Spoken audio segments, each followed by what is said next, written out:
We've now entered a third week of a war in Ukraine. A Russian assault on a military airbase in the west has brought the fight dangerously close to Poland. It's an area that so far avoided any Russian attacks. If that all changed at the weekend, joining me live now is Fulbright Scholar and national security expert Misha Zelinsky. He is live in Lviv for us. Misha, what are you seeing and hearing? And did that change over the weekend?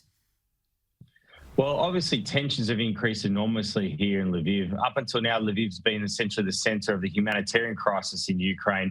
2.5 million plus Ukrainians have already left the country. The majority of those have come via Lviv, which is 75 kilometres from the Polish border. At 3 a.m, give or take, last night, the sirens went off, and that's common when you're in Ukraine at the moment, but they went off and there was a strike about 55 kilometres just out of Lviv at a military facility that is a joint facility used by NATO troops and the Ukrainian army over the last few years. So it was hit by the Russian military early in the morning. And so 35 people have tragically been killed, 135 others have been injured. But the extraordinary part about that attack is how far west the war has now come, Laura. Yeah. It's 25 kilometres away from the Polish border now. Poland is, of course, a NATO treaty ally. So had that have gone 25 kilometres further, it would have struck into Polish territory, which would have triggered Article 5 of the NATO Alliance, essentially meaning that all countries party to NATO would be at war with Russia. So this is how close Putin is now taking the war to the Western Front. It's been gradually edging across. In Lviv, we've been watching it. He bombed the city of Vinitsia's airport, which is about halfway between Lviv and the capital in Kiev. And then he also bombed a southern city just a little bit south of Lviv in Ivano-Frankivsk. And so that city's airport was also bombed. So gradually the bombing is coming closer and closer to Lviv. And it's worth remembering or being aware that Lviv is essentially the capital of the Ukrainian independence movement. This is a city that Vladimir Putin actively dislikes. It's got a lot of his political opponents and political enemies, and these are the people that he is actively trying to erase for his war. So it's unsurprising, it's shocking, and it's awful, but in many ways the war coming west is not a big surprise, Laura. No, it's not, but in some ways that I imagine has changed what life is like in Lviv at the moment. If Russia is now going to widen its bombardment and attack this city that has hundreds of thousands of refugees trying to get into Poland, how has that changed day-to-day life there and the security risk? Well, already the city feels more tense. It's already had a lot of heartbreaking stories, people desperately trying to get themselves out of Ukraine across the border. There's stories of homelessness. The accommodation is extraordinarily tight.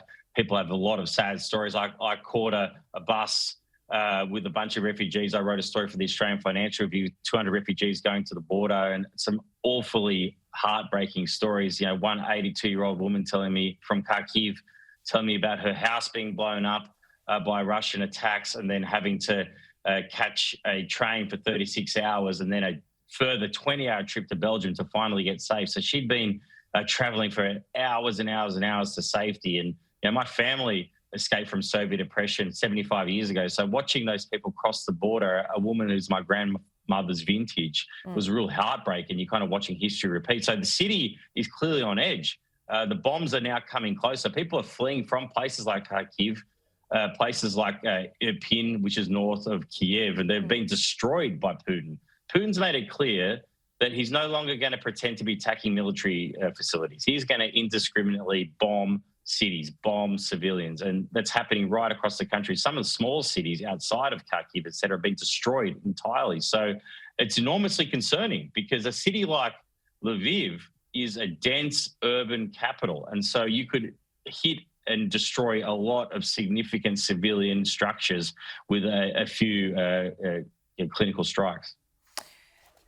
Of course, the Western world, everywhere outside of Ukraine and Russia, is looking at the macro politics of all of this. We now see reports from the US that says Russia is asking China to assist with its military equipment for the war in Ukraine.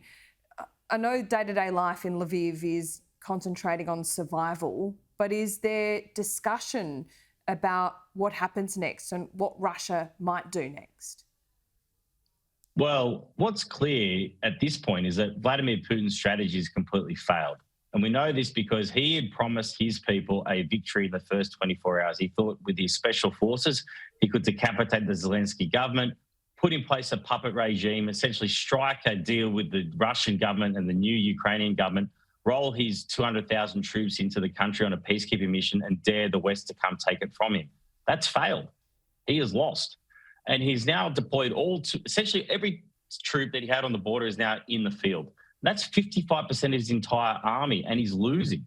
So it's desperation stakes now for Putin. And what a desperate Putin does, that's a huge concern for all of us. There are active nuclear facilities that are in play here, which are under fire from Russians, have already been under fire. Russians have taken control of sites like Chernobyl, where it ran out of power. Power's just come back on, but there is enormous concern about what happens with those nuclear facilities.